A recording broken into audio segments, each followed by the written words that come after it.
Welcome, everyone, to another episode of Behind the Shades. We have breaking news. We have an update on the Raja Jackson Psycho Stew incident. You remember a couple of days ago, these two got into a disagreement over what was perceived misunderstanding. And then it culminated in the ring where Raja Jackson body slammed, knocking the person unconscious, and then delivered 23 punches to an unconscious person. So, what I'm going to play for you now is a clip from the person who intervened and prevented what many people are calling an attempted unaliving. I walk back to the ring. I see the slam. I see the first punch, second punch, and by then I'm at people in front of me, and I just start moving. I kind of wish I would have just sprung on like the slam. So that's where I'm at. I mean, honestly, there's nothing worse than you watch somebody you care about. He's a veteran. He's me, and these are people who are supposed to love him, and I'm the only one on the outskirts to be told to watch this apparently, and then I'm in there. And I'm battling, I'm doing whatever, trying to like work this, and I'm telling the guy to calm down, and now he's trying to fight me. It's all fucked, like there's... So them telling you to watch this and get involved, if this was supposed to be an angle, it kind of doesn't make any sense because you have nothing to do with their storyline or whatever. It seems like they kind of wanted you there just because you're the only one who can shoot, which in wrestling means for real fight, right? It felt like it, like how you'd use a dog. Like, hey, we'll send our bitch to go do this. But the fact that they told you to watch out and, be ready, and the fact that this had nothing to do with any of the storylines kind of shows that this was premeditated, right? I think the premeditation part comes on the side of AJ Mana. You brought somebody that was volatile, that you knew had issues. So real quick, that's the friend of Raja who brought him to the That's event, the right? Small calves, small ass, chicken legs bitch with the cowboy hat. So this fight, whatever you want to call it, Raja Jackson... Attempted murder. Right, this attempted murder, he landed like 20-something punches on him. 23 punches on him. You pull him off, and then he tried to go at you. So that was he trying to continue beating him even further? I think the culmination between his dad picking on him and all his daddy issues came out, and all the shit that AJ gassed up into his head. Because let me put it this way, I don't like Raja.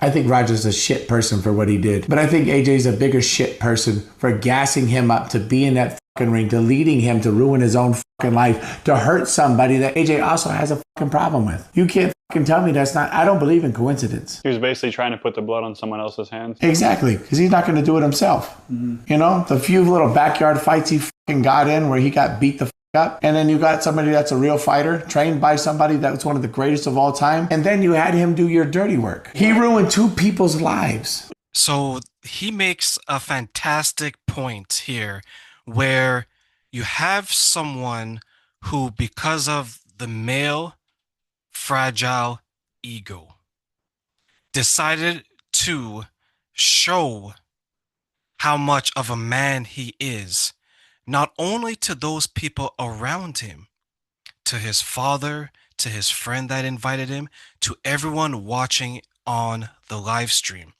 So, what do I mean by the male fragile ego?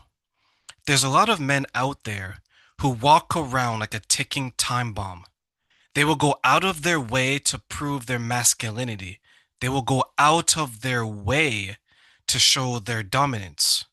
So what does this mean for everyone around them? They're a danger to each and every one of you. The longer you keep these people around, the more there's going to be a negative impact on your life. I'll give you an example. We all have that friend that very quickly they will resort to violence, anger, frustration, all these secondary emotions because they're insecure about something. What are men usually insecure about? Women, money, status. What did Raja Jackson's father talk to him about as he was on his way to do this mayhem in the ring? He questioned his sexuality. He questioned how many women he had. He questioned if he got beat up by men in tights. This made him feel a certain type of way. On top of all that, someone hit him with a beer can in front of other men, and there wasn't anything he could have done in that moment. So now you have two strikes. Now that he has two strikes, he was given the opportunity to get back his revenge. Or, in another way, get back piece of his manhood. He knew his father is watching. He knew other people will see it. He knew all those in the venue would be witness. This was his way to repair the damage that his father, the other men there, and those watching did to his ego. His ego was as fragile as wet tissue paper. It can't hold any weight. He had to go out there and show the world, in the only way that he could, how much of a man he was. So, as you can see, this other person who had to intervene speaks about this. Raja has his issues. He will forever be in the shadow of his father because his father is one of the greatest UFC fighters of all time. Big shoes to fill. He's being eclipsed by his father's accomplishments. All he has is his fists. My dad was great in the ring, in the octagon. I want to be great in the octagon. My dad has respect. I want to get respect. But the only way he has been able to see respect earn is through his fist. So when he was put in the situation to get back respect that he felt was taken away from him, he took it in spades. If that guy Doug didn't intervene, he would have unalived that person. And he probably would have stood up, pumped his fists in the air and said, "Look, Dad. Look, everyone. Look, viewers online. Look what I did. No one is going to disrespect me again," which he said after what he did. He wasn't thinking about the consequences. He was thinking about how he was being viewed. How does this apply to each and every one of us?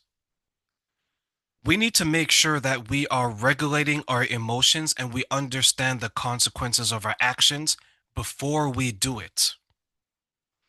Real men, strong men, will show their masculinity in how they protect those around them. Not through violence, through their words, through their patience, through their understanding.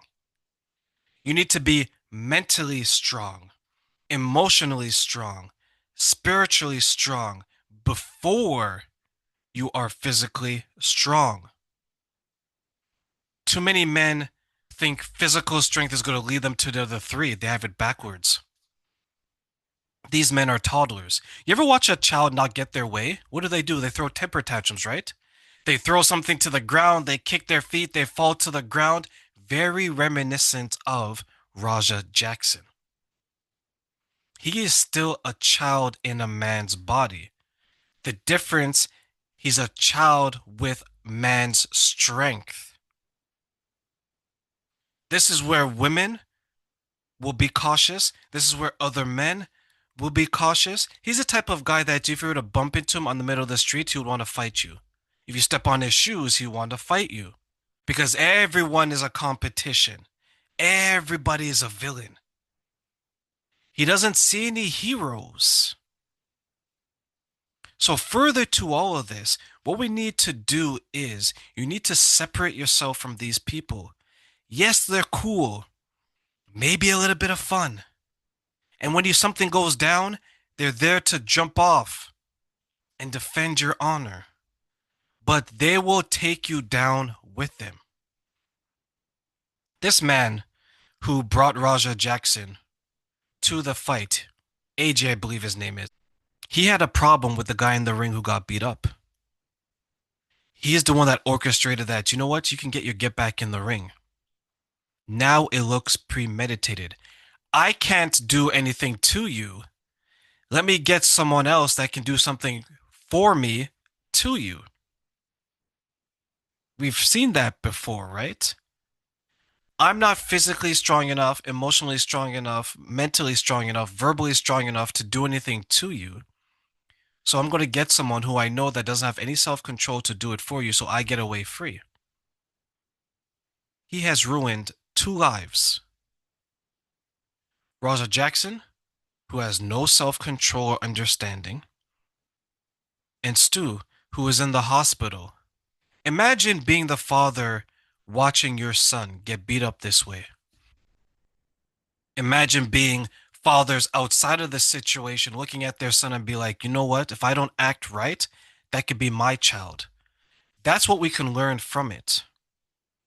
Weak men raise weaker men. Strong men raise stronger men. And that's what we need more of. Stop being your child's friend. Be their father. Be their role model. They have to learn self control from you. They have to learn tolerance from you. They have to learn patience from you.